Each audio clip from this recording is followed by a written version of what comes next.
So hello everyone, it's 22 of November और आज हम लोग कुछ थोड़े से इंपॉर्टेंट टॉपिक्स करने वाले हैं, है ना। लाइक पेमेंट मैकेनिज़्म, इसमें एनईएफटी आ जाता है, आरटीजीएस आता है, ये आज हम लोग पढ़ेंगे। फिर आईएमपीएस, है ना, एलपीडब्ल्यूएस, एनपीसीआई के बारे में सब कुछ पढ़ेंगे। यूपीआई के बारे में पढ़ेंगे जो अपन ने इतने सालों से यूज़ कर रहे हैं कंटिन्यूसली। उसके बाद एनपीसीआई के और भी पेमेंट मेथड्स हैं, उनके बारे में पढ़ेंगे। फिर अपन पढ़ेंगे बैंकिंग के बारे में, ठीक है। उसमें यूनिवर्सल बैंक क्या होता है, उसमें भी कॉमर्शियल, कॉर्पोरेटिव, है ना। कॉमर्शियल में भी क्या क्या हो गया, जैसे पब्लिक सेक्टर हो गई, बैंक्स हो गई, और प्राइवेट सेक्टर्स हो गई, वो पढ़ेंगे। उसके बाद स्मॉल बैंक क्या होती है, पेमेंट बैंक्स कैसे ऑपरेट करती हैं, इन्वेस्टमेंट बैंक या मर्चेंट बैंक क्या होता है, आरआरबी क्या होती है, रीजनल रूरल बैंक क्या होती है, फॉरेन बैंक्स की क्या यहाँ पे इंडिया में कंडीशंस है, how they are operating, do they have any PSL targets or not. और उसके बाद लोकल एरिया बैंक पढ़ेंगे अपन, कस्टोडियन और होलसेल बैंक पढ़ेंगे, ठीक है। So these are the banks जो आज पढ़ने वाले हैं। उसके बाद India journey to financial inclusion, ठीक है, इस पे मैंने काफ़ी मेहनत किया आज। और इसमें अपन लोग पीएसएल टारगेट्स के बारे में पढ़ेंगे, किस बैंक के लिए कितने होते हैं, ऊपर से हाउ दीज, लाइक ये हो गया, और लीड बैंक की स्कीम हो गई कि इनका ओरिजिनेशन हुआ क्यों, है ना, कॉज एंड उसके इफेक्ट्स भी पढ़ेंगे। उसके बाद structure of banks in India, इसमें इशू क्या है उसके बारे में पढ़ेंगे। इंडिया की स्टोरी पढ़ेंगे, है ना, how this banking system as a whole evolution कैसे हुआ इसका। आरबीआई की फंक्शनिंग पढ़ेंगे, all India financial institution and non banking financial companies, इनके बारे में पढ़ेंगे। So this is going to be a video about these things. तो चलो स्टार्ट करते हैं। अरे ऐसे स्टार्ट होगा, चलो ठीक है। तो सबसे पहले अपन पढ़ेंगे पेमेंट मैकेनिज्म के बारे में, है ना, how we are doing payments basically.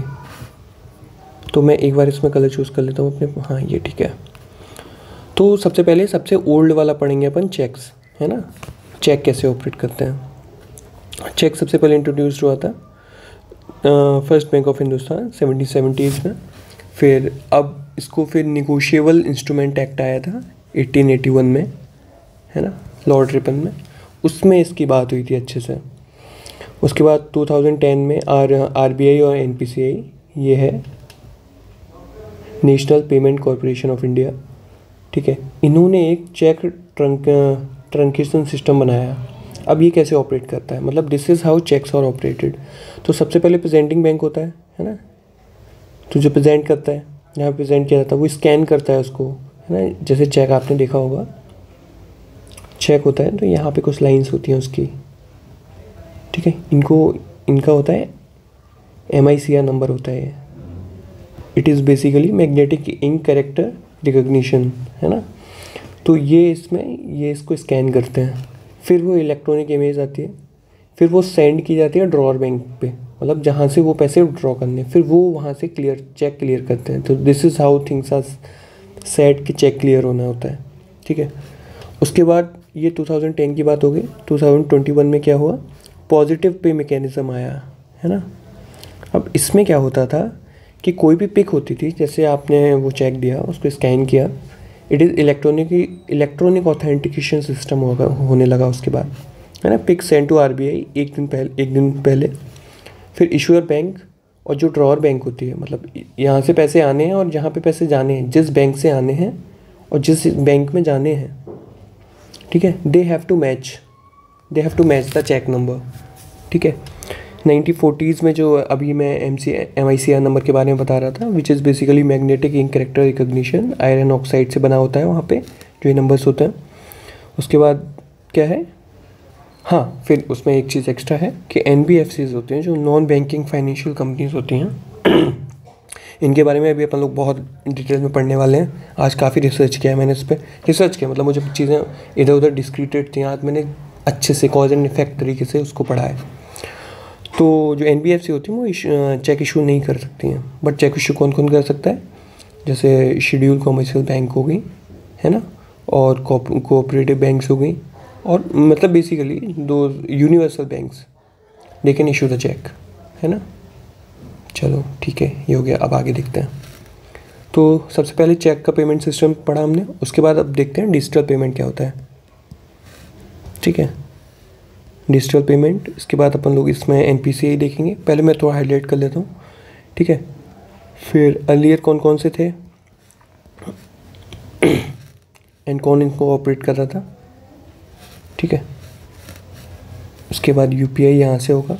IMPS UPI में डिफरेंस क्या है, UPI लाइट X, UPI 1 2 3 पे, UPI कैश विड्रॉल, है ना। उसके बाद UPI सर्कल क्या होता है, pre sanction credit line on UPI, Bhim app और अदर इनिशिएटिव बाई NPCI, ठीक है। तो चलो इतना हाईलाइट कर लिया, मुझे बार बार चेंज करने की ज़रूरत नहीं पड़ेगी। हाँ, तो डिजिटल पेमेंट पे बात करें चेक के बाद अपन, तो ये होता है रेगुलेटेड ओवरसीज बाई RBI इसको रेगुलेट करती है under the payment settlement and system act करके होता है, 2007 का ये एक्ट है। तो इसके अंदर पूरे डिजिटल पेमेंट्स आते हैं, ठीक है। NPCI 2008 में बना अंडर द कंपनीज एक्ट 2013, और ये नॉन प्रॉफिट कंपनी है ना। तो इसीलिए आप देख पाते हो कि UPI वगैरह हम लोग फ्री में यूज़ करते हैं। एंड दिस इज, अब ये बनी कैसे थी, तब इसमें 10 प्रमोटर बैंक्स ने मिलकर एक इंफ्रास्ट्रक्चर बनाने की कोशिश की जिससे कि जो पेमेंट और सेटलमेंट सिस्टम है इंडिया का, वो थोड़ा सा कॉम्प्लेक्स की वजह थोड़ा सिंपल में आ सके। फिर इसकी इक्विटी डाइल्यूट हो गई और presently they are 65 share holders in this, ठीक है। शेयर होल्डर्स में हैं जैसे पेमेंट बैंक्स हैं, कोऑपरेटिव बैंक्स हैं, है ना, शेड्यूल कॉमर्शियल बैंक्स हैं। तो इन लोग अब इतने सारे शेयर होल्डर्स हो चुके हैं NPCI में। सर्विसेज क्या देता है, Aadhaar enabled payment system, BBPS, check truncation, है ना, IMPS इमीडिएट पेमेंट सर्विस। उसके बाद NACH national automated clearing house, इसको भी अपन अच्छे से पढ़ेंगे कि ये क्या होता है। रुपए हो गया, रुपए बाउचर्स हो जाते हैं। नेशनल फाइनेंशियल स्विच, इनका एक ऐसा सिस्टम बना हुआ है, ठीक है। कहीं से इंफॉर्मेशन आती है नेशनल फाइनेंशियल स्विच, मतलब एक आप ये मान लीजिए कि this is our data centre, तो कोई भी इंफॉर्मेशन आती है कुछ भी वो यहाँ आती है एंड फिर यहाँ से ये आउटपुट देते हैं, ठीक है। सारा सिस्टम इन्होंने यहीं पे बना रखा है। उसके बाद अपन पढ़ेंगे UPI के बारे में, ठीक है। UPI के बारे में तो पेमेंट सिस्टम में सबसे पहली चीज़ अपन लोग पढ़ने वाले हैं NEFT, which is national electronic fund transfer and real time gross settlement. इसका क्वेश्चन भी आया था इस बार 2025 प्री में, इससे रिलेटेड NEFT से आई गेस, दोनों से ही आया था, ठीक है, बाई RBI, और ये मैंने पहले से ही पढ़ रखा था अच्छे से। तो ये दोनों जो सिस्टम है NEFT और RTGS, ये काफ़ी पुरानी सिस्टम है which is being operated by the RBI। अब इनमें होता क्या कैसे है, एक तो नेम से ही पता चल रहा है, national electronic fund transfer.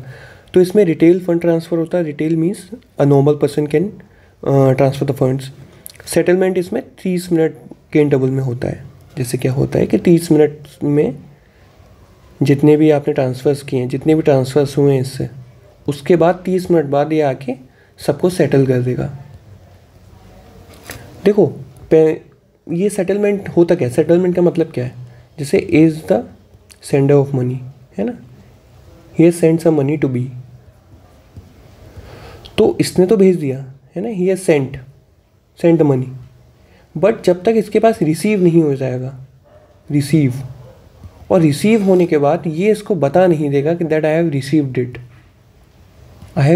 It, तब तक वो पेमेंट सेटल्ड नहीं माना जाएगा।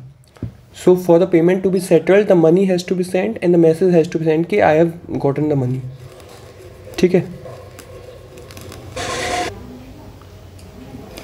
तो इसमें जब हर 30 मिनट में सेटलमेंट होता है तो इसकी 48 बैचेस होते हैं पर डे, ठीक है। उसके बाद क्या होगा, इसकी कोई नो मिनिमम और मैक्सिमम लिमिट कोई नहीं होती इसकी, और 24/7 चलता रहता है।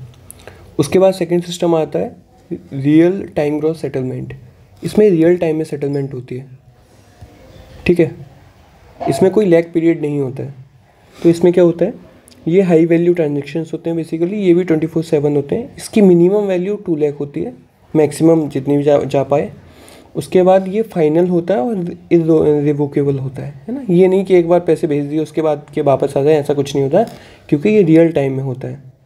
तो ऐसा नहीं है कि जैसे आपने अभी इसमें क्या था कि अगर 30 मिनट से पहले इफ़ यू इंटरवीन तो there are chances that settlement do not happen, but इसमें ऐसा कुछ नहीं होता। इसमें तुरंत सेटलमेंट होता है, रियल टाइम और ग्रॉस, ठीक है। And these two systems are being operated by the RBI of India. उसके बाद होता है immediate payment system IMPS। This has been operated by the NPCI, national payment corporation of India, and it has been formed in 2010। तो इसमें भी 24/7 payment होता है।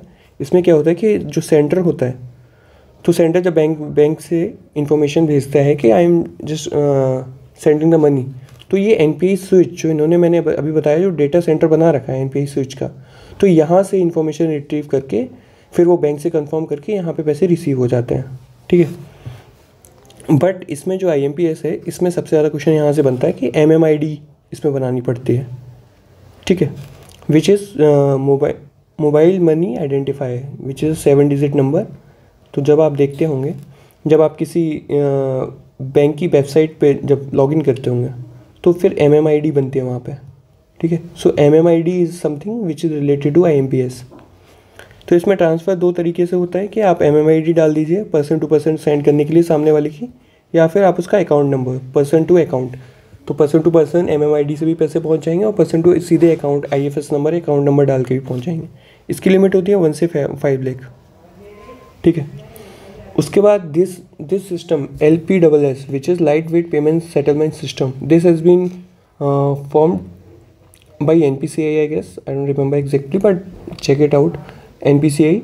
And this is for the unforeseen circumstances, like in earthquake. If earthquake occurs and there has been failure of infrastructure for the settlement of payments, तो फिर ये क्या है, इंडिपेंडेंट फ्रॉम कन्वेंशनल टैग जो है, जिससे पूरा इंफ्रास्ट्रक्चर चल रहा है, जिससे पेमेंट और सेटलमेंट होते हैं, तो this is using the minimum software and hardware and zero down time होता है इस पर, और लो बैंडविड्थ पे काम करता है, ठीक है। तो कल को अगर कोई मिस हैपनिंग भी होती है तो इसको यूज़ करके वी कैन स्टिल, मतलब the authorities still can make payment, ठीक है। तो इसमें क्या हो गया, NEFT हो गया, RTGS हो गया, IMPS हो गया, LPSS हो गया। Then we are going for the UPI। अब what is the full form of UPI? Unified payment interface. अब यहाँ पे unified payment, what does it mean by unified payment? Like multiple bank accounts in one app. Like if you log in to your UPI app, है ना, you can see you can add multiple accounts in one app, which is it is still based on the IMPS infrastructure, जो अभी अपन ने यहाँ पे बात की थी कि MMID यहाँ पे लगती है, तो यहाँ पे भी उसी का यूज़ होता है। इसमें दो तरीके से ट्रांजेक्शन होते हैं, पुल हो गया, पुश हो गया, ठीक है। जैसे कहीं आप पेमेंट कर रहे होते हैं, जैसे कभी कभी अमेज़ोन पे पेमेंट कर रहे होते हैं या कहीं पे, जैसे बेसिकली सबसे अच्छा एग्जाम्पल है IRCTC की वेबसाइट पे, अगर आप वहाँ पे टिकट को बुक कर रहे हैं, देन यू सी कि वहाँ पे पुल पेमेंट का ऑप्शन जाता है ना। जैसे आपने फ़ोनपे डाला, फ़ोनपे की ID डाली, so there is a pull payment of it, तो आपके फ़ोनपे पे मैसेज आ जाएगा that railway wants this much of money from your account, तो this is called pull transaction. Person to person 1 lakh तक है ना, और बाकी डिपेंड्स ऑन द बैंक। सारी बैंक अपना UPI पेमेंट का जो लिमिट है वो सेट करती हैं। और जैसे आप कैपिटल मार्केट या इंश्योरेंस में अगर आप पैसे मतलब यूज़ कर रहे हैं, तो फिर 2 लाख रुपये पर डे का इसकी लिमिट हो जाती है। फॉरेन इनवर्ड रेमिटेंसेस भी अगर आपके आ रहे हैं, इनवर्ड है ना, अगर पैसा बाहर से आ रहा है इंडिया में, तो भी 2 लाख तक आप पर डे UPI से ही कर सकते हैं, ठीक है। And if you are paying tax or the hospital bills or the education bills, और IPO खरीद रहे हैं आप, या RBS की ये रिटेल डायरेक्ट स्कीम जो हम लोग आगे पढ़ेंगे कभी, रिटेल डायरेक्ट स्कीम। इसमें बेसिकली क्या होता है कि पहले क्या था, जो RBI होती थी वो अगर गवर्नमेंट सिक्योरिटीज़, अगर जैसे मनी सप्लाई इकोनॉमी में कम करनी है, तो वो जो सिक्योरिटीज़ थी वो प्राइमरी डीलर्स को बेचती थी। बट अब ऐसा नहीं है, अब जो RBI है वो जो रिटेलर्स होते हैं, like normal consumers like us, तो उनके साथ डायरेक्टली इन्वॉल्व होती है और पैसे वहाँ से जाते हैं और हम लोग गवर्नमेंट सिक्योरिटीज़ रखते हैं। तो वो RBI का सिस्टम है। RBI, और ये भी कुछ ही 3-4 साल पहले ही स्टार्ट हुआ है, तो रिटेल डायरेक्ट स्कीम ये उससे रिलेटेड है। तो अगर यहाँ कहीं आप पैसे इन्वेस्ट कर रहे हैं तो 5 लाख रुपए per transaction, not per day, per transaction allowed है UPI से। अब UPI is using the system of IMPS, but in दोनों में अंतर क्या है? ये है कि इसमें MMID यूज़ होती है, अकाउंट नंबर इसमें दो तरीके से पेमेंट कर सकते हैं। इसमें क्या होता है, VPA होता है, वर्चुअल पेमेंट एड्रेस, है ना, या फिर QR बेस्ड होता है, क्विक रिस्पॉन्स, जैसे QR जनरेट हो जाता है, then you can pay there, ठीक है। उसके बाद इसमें हो जाता है separate registration for the each account. इसमें सारे अकाउंट अलग अलग तरीके से आपको पूरी इन्फॉर्मेशन डाल के वो लगाने पड़ते हैं। बट इसमें क्या होता है कि मल्टीपल अकाउंट के लिए एक ही UPI ID यूज़ कर सकते हैं आप, ठीक है। उसके बाद आगे UPI की और भी फंक्शंस होते हैं, मतलब अलग अलग फीचर्स हैं। एक UPI लाइट होता है, तो ये तो मैंने भी यूज़ किया, लाइक इसमें काफ़ी वैल्यू नहीं होती, लाइक 1000 रुपये तक आप इसमें डाल सकते हैं।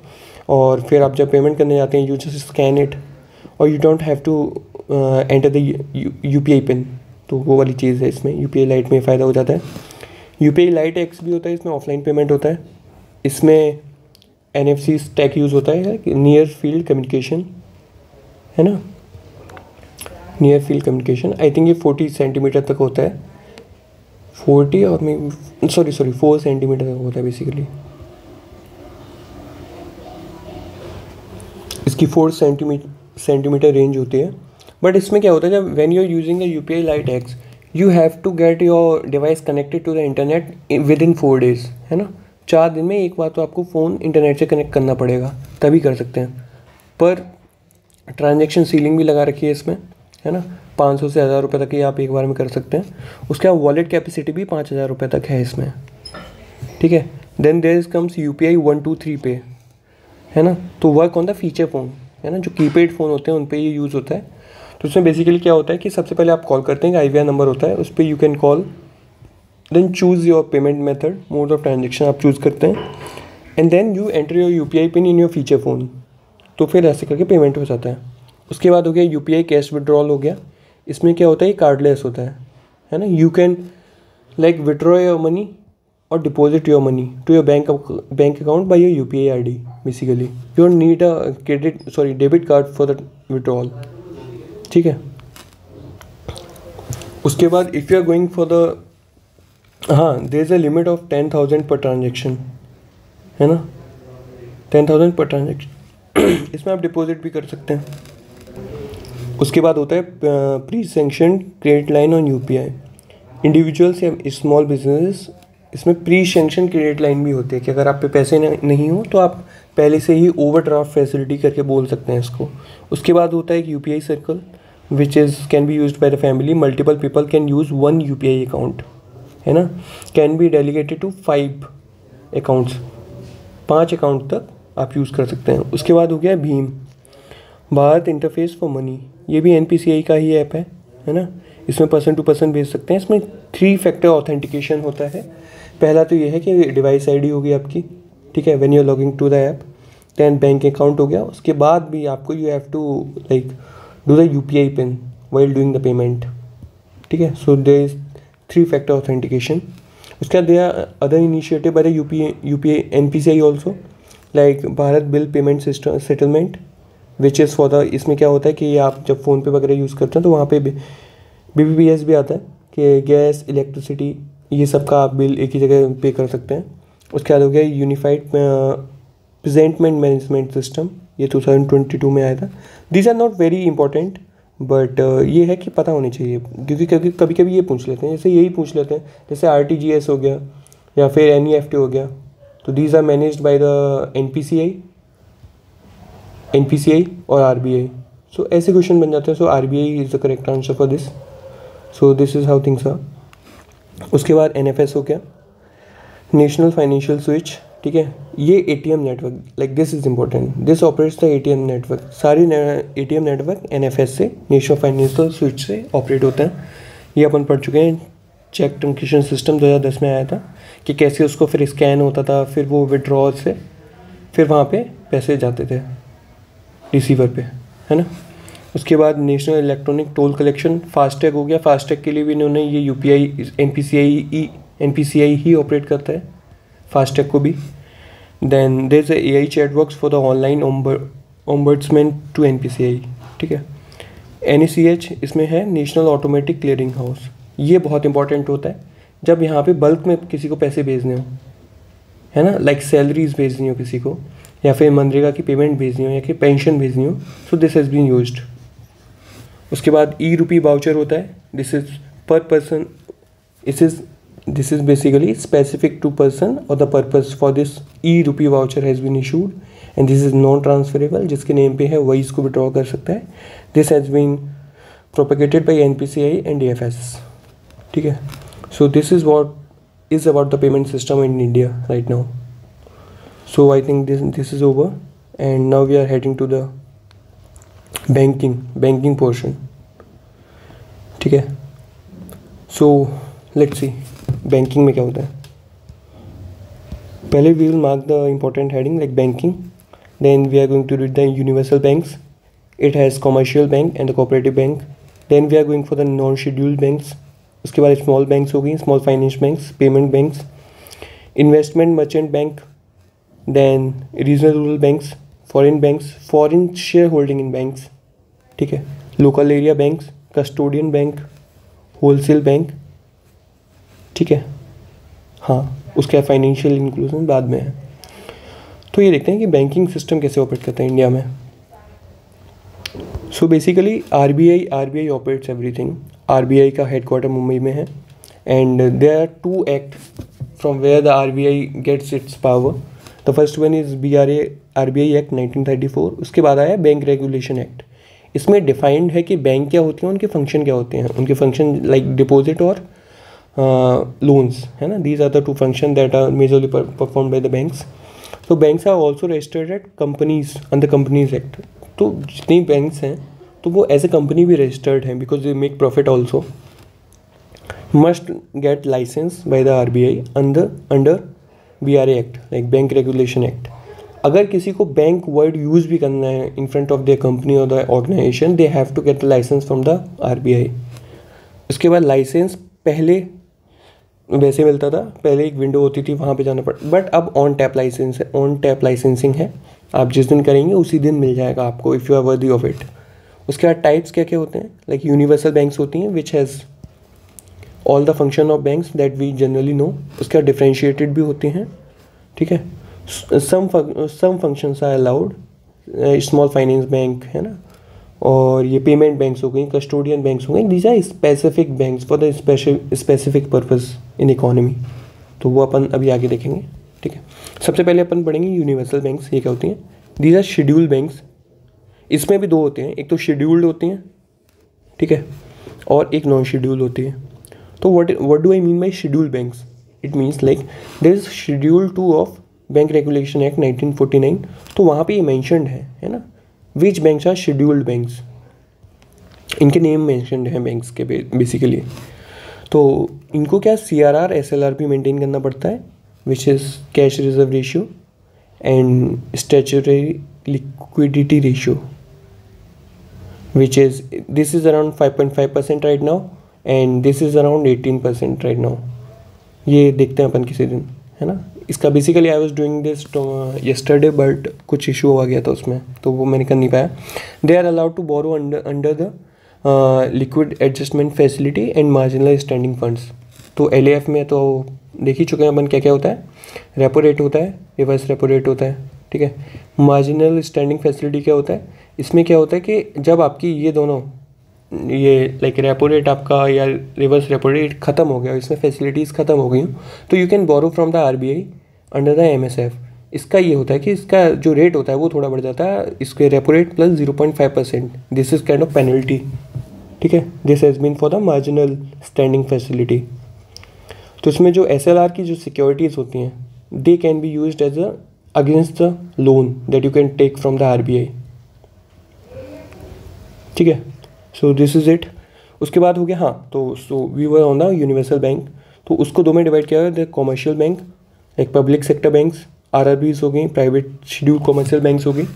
उसके बाद दे अर्न प्रॉफिट बेसिकली, है ना, they are companies, they earn profit क्योंकि वो companies act 2013 and these are under the ministry of cooperative affairs, ठीक है, रजिस्टर ऑफ कंपनीज। उसके बाद आ गई cooperative banks. They are basically their aim is for the cooperation. तो they are basically kind of cooperative society, जो लोग साथ में आके कुछ पैसे इकट्ठे करते हैं and they pool their money and फिर उन्हीं में से फिर वो लोग वहाँ से लोन ले सकते हैं, because banks are reluctant to give money to the poor people और द वनरेबल पीपल, इसलिए ये कोऑपरेटिव सोसाइटीज़ बनाई गई थी। तो हर स्टेट में ये है registrar of cooperative society each state, और अगर कोई मल्टी स्टेट कोऑपरेटिव है ना, so this has been seen by the registrar, ये I don't remember the full form now, मतलब this was registrar at the union level basically, है ना, but this comes under the ministry of cooperatives. तो commercial banks ministry of corporate affairs and this is under the ministry of cooperatives, अंतर है। उसके non schedule banks हो गई which is basically mostly cooperative होती हैं, इसमें एडजस्टमेंट लिक्विड एडजस्टमेंट फैसिलिटी इनको अवेलेबल नहीं होती है, मतलब they can not borrow from the RBI and the repo rate, but they have to follow the CRR। अब CRR का बेसिकली मीन क्या है? Cash reserve ratio. तो मैं यहाँ पे बता देता हूँ, like how much reserves you have in the bank, reserves like deposits you have in the bank, and how much you have as a cash, क्योंकि banks has a ability to multiply the money, like आज मैंने if I go to a bank and मैंने उनको 1000 रुपये वहाँ पे deposit किए हैं, है ना, now bank has my 100,000 rupees, it can lend someone like 1000 rupees और स्टिल शोज़ मी कि मेरे अकाउंट में 1000 रुपये हैं, ठीक है, और इसने किसी को 1000 रुपये लोन पे दे दिए, और ऐसे ही बैंक काफ़ी लोगों के साथ करता है, ठीक है। तो bank has to have some cash, जिससे कि अगर मैं 1000 रुपये लेने चला गया तो फिर ये किसी और के पैसे निकाल के मुझको दे सकता है ना। तो बात ये है, बैंक ये ना करें कि सभी लोगों ने जितने पैसे दिए हैं उसका पूरा पैसा ही वो उसको किसी को just to make the business out of it वो किसी को लोन में दे दें, है ना, तो फिर प्रॉब्लम हो जाएगी। इसलिए क्या कहते हैं कि जो आपके रिजर्व्स हैं उनका कुछ अमाउंट आपको कैश में रखना पड़ेगा, वरना अगर किसी को पता लगता है कि अगर ऐसा कुछ हो रहा है तो बैंक रन हो जाता है ना। Bank run means people go to the bank to get their money out of it, तो वो वाला इशू हो जाता है। तो CRR is basically for the trust building for the banks, है ना, to keep trust within themself basically. इसका एक एग्जांपल हो गया लोकल एरिया बैंक्स। उसके बाद आ जाती है स्मॉल फाइनेंस बैंक्स। क्या होती हैं? ये सारे काम करती हैं यूनिवर्सल बैंक की तरह, it just there loan size is small, है ना। और ये क्यों खोली गई थी स्मॉल फाइनेंस बैंक बेसिकली? आगे इसका फाइनेंशियल इंक्लूजन का जो मैंने जो पूरा इवोल्यूशन लगाया है उसमें लिखा हुआ है, बट यही बता देता हूँ कि फाइनेंशियल इंक्लूजन के लिए खोली गई थी, क्योंकि जो जैसे रूरल एरिया में जो एग्रीकल्चर वर्कर्स थे, ठीक है, लेबरर्स थे, या फिर स्मॉल इंडस्ट्रीज़ थी, MSMEs थी, ठीक है, या फिर खादी और विलेज इंडस्ट्रीज़ थी, उनको कोई लोन देने के लिए तैयार नहीं था कोई schedule commercial bank, because these are risky entities. ये पैसे वापस करेंगे नहीं करेंगे किसी को पता ही नहीं है। तो इनका जो रिस्क वेटेड एसेट है RWA है, जो अपन आगे पढ़ेंगे, वो बहुत ज़्यादा होता था। तो इनके लिए जो प्रोविजनिंग अमाउंट है वो बहुत ज़्यादा निकाल के रखना पड़ता था। तो बैंक का जो बिजनेस है दैट गेट सफर्ड। अब ये किसी ने पढ़ा होगा तो उसको ये सब समझ में आया होगा RW क्या है, कि प्रोविजनिंग अमाउंट क्या है, कि बिज़नेस फिर कैसे सफ़र हो रहा है। सो बट ठीक है, आगे पढ़ेंगे तब और अच्छे समझ लेंगे इसको। तो इसके लिए गवर्नमेंट ने ये सोचा कि स्मॉल फाइनेंस बैंक अलग से कुछ बैंक्स बना देते हैं जो इन लोगों की जो नीड है उसको कैटर करेंगे, ठीक है। और इनको अनबैंक्ड एरियाज़ में खोला गया था, शेड्यूल कॉमर्शियल बैंक है ही नहीं।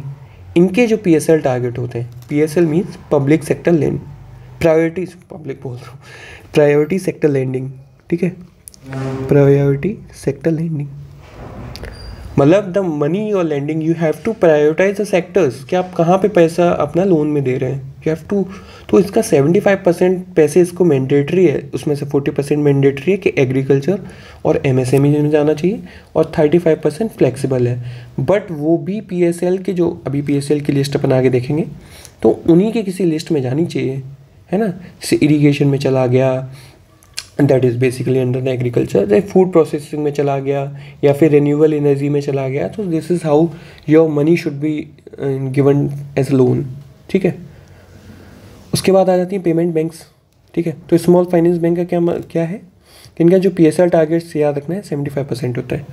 पेमेंट बैंक क्या होती है? Two is the payment infrastructure in India. अब क्या है कि government can not do everything, है ना, government has a limit of time, of resources. So government ने क्या सोचा, दे वर कोऑपरेटिंग विद द, क्योंकि अब पेमेंट ऑनलाइन लेके आना था उनको, है ना, like it was in the world. तो उन्होंने हेल्प लिया टेलीकम्युनिकेशन का। तो जो जैसे एयरटेल हो गया या जियो हो गया, तो now you here like Airtel payment banks, है ना, जियो पेमेंट्स। तो इन्होंने ये वाला इंफ्रास्ट्रक्चर यूज़ किया। तो पेमेंट बैंक्स क्या हो गया, टू ईज पेमेंट इंफ्रास्ट्रक्चर। ये लोग ना तो लोन दे सकते हैं किसी को, ना क्रेडिट कार्ड दे सकते हैं। अब आपने सुना होगा फ्लिपकार्ट क्रेडिट कार्ड, है ना, अमेज़ॉन क्रेडिट कार्ड। तो this is basically they can, वो क्रेडिट कार्ड इशू करते हैं but only with the help of a को पार्टनर। और जो ये को पार्टनर होता है, this is basically a bank, schedule commercial bank, a universal bank. तो इस वजह से तभी आपने एयरटेल कोटक क्रेडिट कार्ड ऐसे करके नेम आता है। सिर्फ ऐसे ही, सिर्फ किसी पेमेंट बैंक ऐसे नहीं कर सकते, है ना। तो लोन नहीं दे सकते, क्रेडिट कार्ड नहीं दे सकते। डिमांड डिपॉजिट, ये बहुत इंपॉर्टेंट है कि ये लोग डिमांड डिपॉजिट एक्सेप्ट कर सकते हैं। ओनली डिमांड डिपॉजिट या small deposits, not time deposit, है ना। मतलब डिमांड डिपॉजिट बेसिकली ये होता है, दो चीज़ें होती हैं, एक तो डिमांड डिपॉजिट होता है, एक टाइम डिपॉजिट होता है। तो डिमांड डिपॉजिट का मतलब ये हो गया कि किसी ने पैसे जमा किया के और डीडी में लगा दिए, but that person can come any time and they can ask for the money, ठीक है। बट टाइम डिपॉजिट में होता है कि you can come at the time of your mature date, तभी आप उस पैसे को निकाल सकते हैं। बेसिकली आप बीच में भी निकाल सकते हैं, ऐसा कुछ नहीं है, but there is a huge lost in your interest, वो वाली बात हो जाती है। उसके डिपॉजिट्स हो गए। हाँ, अब ये लोग पैसे कैसे कमाते हैं फिर, पेमेंट बैंक्स। अब जब ये लोन दे नहीं सकते, क्रेडिट कार्ड इशू कर नहीं सकते, तो ये पैसे कैसे कमाते हैं, है ना। तो ये पैसे ऐसे कमाते हैं, इनके जो डिपॉजिट ऐसे ही संभल करोगे, जो टीडी है इनके, उससे जो पैसे मिलते हैं वो इनको गवर्नमेंट सिक्योरिटीज़ में लगाते हैं, ट्रेजरी बिल्स में लगाते हैं, which is issued by the central banks, gold में लगाते हैं टू गेट द प्रॉफिट। तो this is how they do their business, okay. उसके बाद आ गए इन्वेस्टमेंट या मर्चेंट बैंक। क्या होते हैं, ये भी डिपॉजिट नहीं ले सकते from the retailers like consumers like us. Retail customers इनके नहीं होते हमारी तरह, जैसे हम लोग रिटेल कस्टमर्स हैं SBI के, तो इनके नहीं हो सकते। इनके जो क्लाइंट्स होते हैं वो होते हैं लार्ज या मीडियम फर्म्स होती हैं। तो फर्म्स इनको पैसे देती हैं वो लगाने के लिए शेयर मार्केट में। तो इसके लिए दे आर इन्वेस्टमेंट, है ना, नेम से ही पता लग रहा है इन्वेस्टमेंट या मर्चेंट क्या होता है। जो इन्वेस्टमेंट बैंक्स होती हैं, they are basically regulated by RBI और SEBI दोनों। कैपिटल मार्केट में पैसे लगाते हैं, ट्रेडिंग करते हैं। और जो मर्चेंट बैंक होती है, that is been look after by the SEBI, है ना। तो ये है। उसके बाद आगे इम्पोर्टेंट है ये RRB, है ना, रीजनल रूरल बैंक्स।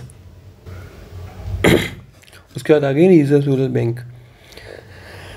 तो इसमें 3 लोगों का शेयर होता है। एक तो सेंट्रल का होता है 50%, स्टेट का होता है 15%, और इनके साथ ना एक बैंक लगी होती है स्पॉन्सर्ड बैंक, उसका होता है 35%।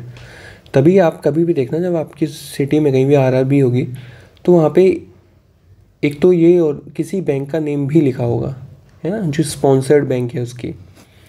ये 1975 में आए थे।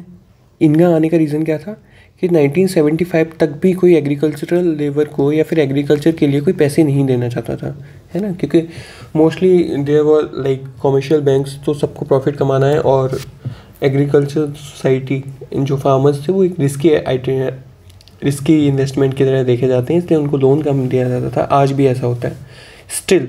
आज भी अगर मैं आपसे पूछूंगा, जो फार्मर्स होते हैं उनको सबसे ज़्यादा परसेंट लोन कहाँ से मिलता है ना, सबसे ज़्यादा लोन कहाँ से मिलता है, तो उसका आंसर आज भी शेड्यूल कमर्शियल बैंक से है ना, शेड्यूल कमर्शियल बैंक्स। आप ये नहीं बोल सकते RRB से आज ज़्यादा मिलता है, ऐसी बात नहीं है। शेड्यूल कॉमर्स, उनका नंबर ही इतना बड़ा है ना, they have more money, they are big in firms, तो नंबर वहाँ पे वो नंबर वाले केसेस पे खेल जाते हैं। फाइनेंशियल इंक्लूजन क्या होता है, विच is basically a very important topic है। फाइनेंशियल RRB के बारे में और अच्छे से आगे पढ़ेंगे अपन। फाइनेंशियल इंक्लूजन का मतलब ये हो गया, एक तो बैंक अकाउंट होना चाहिए आपका, उसके बाद you should have multiple option of financial products है, ठीक है। मतलब जैसे आपको इन्वेस्टमेंट करना है तो आपके पास ऑप्शंस होने चाहिए कि आपको आरडी करनी है, ठीक है, या फिर डीडी करनी है, या फिर टाइम डिपॉजिट करने हैं, ठीक है, या जो भी है वो आपके पास स्पेशल फाइनेंशियल प्रोडक्ट्स भी होने चाहिए, चॉइस होनी चाहिए आपके पास, अफोर्डेबल होना चाहिए, एट डिज़ायर टाइम होना चाहिए।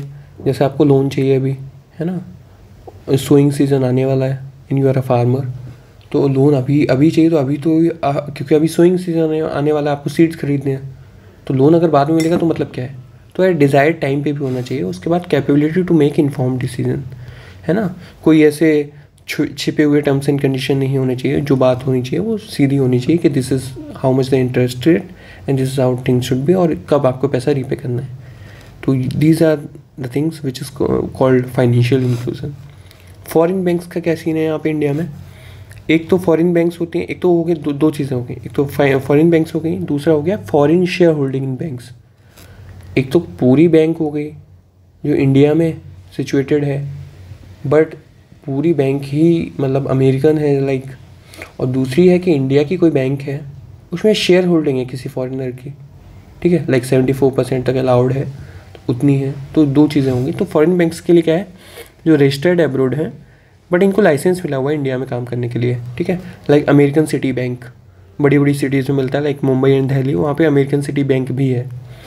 तो बट इनको जो लाइसेंस मिलता है वो रेसिप्रोकल बेसिस पे मिलता है, ठीक है, लाइक जैसे अपने यहाँ क्या होता है कि जो एडवोकेट्स होते हैं उनको भी रेसिप्रोकल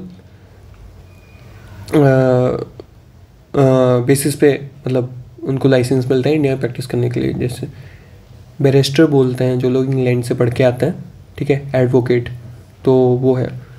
तो अगर ब्रिटेन में अलाउड है इंडियन बैंक्स, तो इंडिया में ब्रिटेन बैंक्स अलाउड करी जाएंगी, है ना। इनकी भी PSL टारगेट्स हो गए। अगर 20 ब्रांचेज हैं, 20 से ओवर ब्रांचेज हैं इनकी, तो इनको सब कैटेगराइजेशन भी इम्पोर्टेंट है इनके लिए, अभी वो देखेंगे। बेसिकली पहले तो ये याद कर लो कि फॉरेन बैंक्स का जो PSL टारगेट है वो 40% है, ठीक है। अगर 20 ही ब्रांचेज हैं तो 40% ओवरऑल होना चाहिए, उसमें सब कैटेगराइजेशन नहीं होगा। सब कैटेगराइजेशन का अभी मैंने बताया, जैसे स्मॉल फाइनेंस बैंक्स थी, उनके जो 70% था PSL टारगेट, तो उसमें क्या था, अभी देखा कि 40% उनका मैंडेटरी था एग्रीकल्चर और MSME को देने के लिए, but 30% they can give to any other people. So this is how things are. So sub categorisation is important if you are having the more than 20 branches in India. Foreign share holding क्या होगी कि कोई bank है which is registered in India and this can be public और private bank. Public banks में allowed है 20% of the ownership, और private में अलाउड है 74%, which is like till 49% there is no permission of the government, but if you are going for the 49 to 74% you need a permission of government of India to invest in private bank basically. उसके बाद आ गई local area banks, जिसके बारे में अपन ने ऊपर एक एग्जाम्पल में पढ़ा था, which is non scheduled banks. These are not scheduled under the schedule 2 of bank regulation act, है ना, ये इसमें नहीं है, इसलिए they are called non scheduled, but they are still regulated by the RBI। Rural और सेमी अर्बन एरिया में ये होती हैं basically, and these are registered as public limited banks, है ना, approved by BRA, but they are not in the section 2 of BRA, है ना, अंतर है दोनों में। उसके बाद इसमें यह है कि 1 ब्रांच पर डिस्ट्रिक्ट। ये स्पॉन्सर कौन करता है इसको? गवर्नमेंट ऑफ इंडिया और कॉमर्शियल बैंक्स। तो ये भी जो लोकल एरिया बैंक्स थी, इनका भी यही था कि सेमी अर्बन एरियाज़ में या फिर रूरल एरियाज़ में जो लोग हैं जो काम करना चाहते हैं and they have a problem of credit, तो उसको सॉल्व करने के लिए अभी हम लोग इवोल्यूशन पढ़ेंगे, तो वहाँ पे सब कुछ समझ में आएगा कि अलग अलग टाइप की बैंक की ज़रूरत क्यों पड़ रही थी उस टाइम पे, ठीक है। उसके बाद आ जाए custodian bank. They are for safe keeping of certain assets, है ना, लाइक इंटेलेक्चुअल प्रॉपर्टीज़ हो गई या फिर डिजिटल एसेट हो गई, है ना। ये मनी नहीं रखती हैं, है ना, money is not something that is concerned here, sorry. उसके बाद आ गई wholesale bank, which are for the infrastructure project. They do not take deposit from the retailers. जैसे हम लोग जाएँ और किसी होलसेल बैंक में पैसे जमा करना चाहें तो वो नहीं कर सकते हम लोग, ठीक है।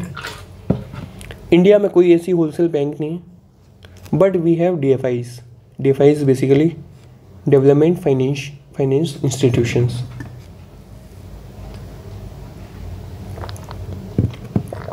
ठीक है, जैसे नाफेड हो गई, नेफेड हो गई, which is national bank for financing infrastructure and development. ठीक है, इसके जो फंड्स, अब जब ये लोग रिटेलर से पैसा डिपॉजिट नहीं कर रहे हैं तो ये पैसा ला कहाँ से रहे हैं? तो ये तो RBI से पैसे लेते हैं, गवर्नमेंट से लेते हैं, वर्ल्ड बैंक से लेते हैं, अपने डिबेंचर इशूज़ करते हैं, बॉन्ड्स इशू करते हैं the market to get the money. They do not take deposit, but debenture तो इशूज़ कर सकते हैं ना। उसके बाद लोन्स फ्रॉम द इंफ्रास्ट्रक्चर। अब फिर ये लोन किस चीज़ के लिए लेते हैं? जो नेशनल इंफ्रास्ट्रक्चर पाइपलाइन है ना, जिसमें प्रोजेक्ट लगे हुए हैं, पाइपलाइन है, उसमें उनको लोन देते हैं। अब इसमें एक कॉन्सेप्ट होता है नेशनल इंफ्रास्ट्रक्चर प्रोजेक्ट, ठीक है, और PM गति शक्ति, नेशनल मोनेटाइजेशन, हाँ नेशनल एसेट मोनेटाइजेशन। तो इन सब का ये एक कुछ कॉम्बिनेशन है जो आगे टॉपिक आएगा, ठीक है, इंफ्रास्ट्रक्चर वगैरह या रिसोर्सेज एलोकेशन, वहाँ पे इसको पढ़ेंगे। बहुत इंटरेस्टिंग टॉपिक है, ठीक है, बट इसका यहाँ पे कोई यूज़ नहीं। यहाँ पे बस यही है कि प्रॉब्लम ये होती है कि जो अभी वैसे आगे पढ़ने वाली थे, बट यही बता देता हूँ मैं कि जैसे जो प्रोजेक्ट्स होते हैं, जो इंफ्रा प्रोजेक्ट्स होते हैं, इनका एक इशू है। एक तो they need a lot of money to invest and that to be for a longer period, है ना। बहुत लंबे टाइम के लिए पैसा चाहिए होता है। No bank wants to like give this money for, क्योंकि उतने वो और बिजनेस कर सकते हैं, इसलिए no one is ready to do so. But infrastructure में अगर वो इन्वेस्ट करना है तो गवर्नमेंट हैज़ टू इंटरवीन। तो इसलिए ये नई तरीके की बैंक बनाई है जो रिटेलर्स, जो नॉर्मल कस्टमर्स के साथ डील नहीं करेंगे, and they will deal basically with the infrastructure project क्या बोलता हूँ, ठीक है। तो क्या क्या कर लिया अपन ने, एक बार दोबारा देख लेते हैं। So we have done payment system, banking, ठीक है। उसके बाद now let's see the India's journey for the financial inclusion, और उसके बाद स्ट्रक्चर ऑफ बैंक। चलो आइए देखते हैं। हाँ, तो इस पे मैंने आज काफ़ी, ये वाला पेज है, हाँ ये वाला पेज, इस पे बहुत मेहनत किया आज मैंने बट ठीक है, ये मेरे नोट्स वगैरह में नहीं था, मैंने खुद से बैठ के काफ़ी टाइम लगा के फिर इसको बनाया है। So let's see what is the India's journey for the financial inclusion.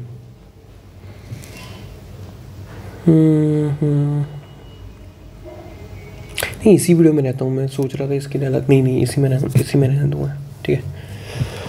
तो सबसे पहले क्या हुआ कि नेशनलाइजेशन ऑफ बैंक्स हुआ, ठीक है।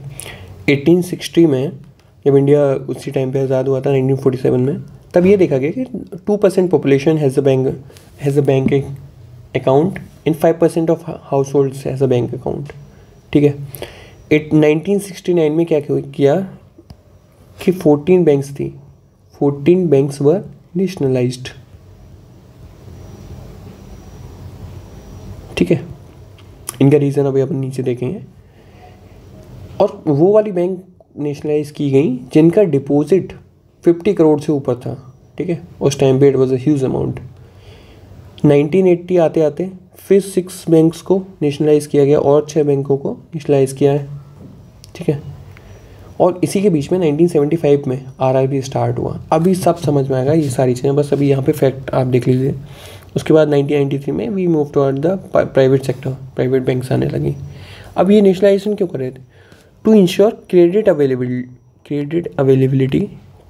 अवेलेबल हो, किसके लिए? For the agriculture, MSME and a weaker section. और यही तीन कैटेगरी आती हैं PSL टारगेट्स में, जो अभी अपन लोग नीचे देखने वाले हैं, यहीं आ गया लो, ठीक है। तो जब गवर्नमेंट ने ये देखा कि इन जो वनरेबल सेक्शन है, MSME है, एग्रीकल्चर, इनको कोई लोन ही देने के लिए तैयार नहीं है, जस्ट बिकॉज दे आर इसकी आइडेंटिटी है उनकी, तो फिर गवर्नमेंट ने PSL टारगेट्स बनाने स्टार्ट किए, प्रायोरिटी लैंडिंग सेक्टर, ठीक है। इसमें क्या था, schedule commercial bank. Schedule commercial bank मतलब वही BRA वाली, शेड्यूल 2 वाली जो बड़ी बड़ी बैंक्स हैं, कि 40% of aggregated net bank credit, जितना भी आप क्रेडिट दे रहे हैं, ठीक है, उसका जो 40% है you have to give to the PSL। Priority sector होना चाहिए, प्रायोरिटी सेक्टर्स होने चाहिए उसमें, ठीक है। प्रायोरिटी सेक्टर लैंडिंग का मतलब ये नहीं है कि अगर इसके अंडर, मतलब ये प्री रिक्विजिट है कि आप 100 रुपये दे रहे हैं लोन में, तो 40 रुपये यहाँ जाने चाहिए, इन सेक्टर्स में जाने चाहिए। प्रायोरिटी सेक्टर्स हैं ये, ठीक है। इन सेक्टर्स को भी लोन देना है आपको। अब इसमें यहाँ पे बात क्या आ गई कि लोगों को, कि आज भी लोगों को ये कन्फ्यूज़न है कि PSL में जो लोन्स होते हैं वो सस्ते मिलते हैं। ऐसा नहीं है। PSL में जो लोन्स होते हैं वो कोई कंसेशनल रेट पे नहीं मिलते हैं, वो सेम रेट पे मिलते हैं। बात बस इतनी सी है कि मिल रहे हैं, वही चाहिए था। तो no concessional interest rate in PSL। अगर किसी बैंक ने, अब देखो यहाँ पे अलग अलग है, अर्बन या रूरल कोऑपरेटिव बैंक्स हैं, इनका 75% है। अब देखो यहाँ पे आपको दिख जाए कि रूरल है ना, कि स्मॉल फाइनेंस बैंक है, कि RRB है, रीजनल रूरल बैंक है, स्मॉल। इनका तो मतलब काम ही पूरा यही है कि एग्रीकल्चर लेबरर हो गई, या फार्मर्स हो गए, या MSME हो गए, इनको लोन्स दें, है ना। छोटे मतलब बिल्कुल छोटे लेवल पे जाके, ग्राउंड लेवल पे जाके इनको क्रेडिट प्रोवाइड कराना है। तो इनका तो PSL टारगेट्स होनी चाहिए 75%, है ना। ये कौन सा किसी फर्म को पैसे देंगे जाके, ठीक है। अगर PSL टारगेट्स शॉर्टफॉल किए किसी के, है ना, किसी ने टारगेट्स कंप्लीट नहीं किए, तो उनको उसके बाद पेनल्टी पड़ती है। लाइक RIDF जो एक फंड है, ठीक है, NABARD का, उसमें ऑल शेड्यूल कमर्शियल बैंक, इनको वहाँ पे पेनल्टी पे करनी पड़ती है। बेसिकली ये रूरल इंफ्रास्ट्रक्चर डेवलपमेंट फंड है, आप यहाँ पे पूरा नहीं करेंगे, है ना, तो फिर यहाँ पे आपको पेनल्टी पे करनी पड़ेगी। और यहाँ पे आपको इंटरेस्ट रेट कम मिलेगा, है ना। जैसे 100 रुपये थे, आपका शॉर्टफॉल रह गया 20 रुपये। आपने 20 रुपये तो PSL टारगेट्स पूरा कर लिया, 20 रुपये रह गया।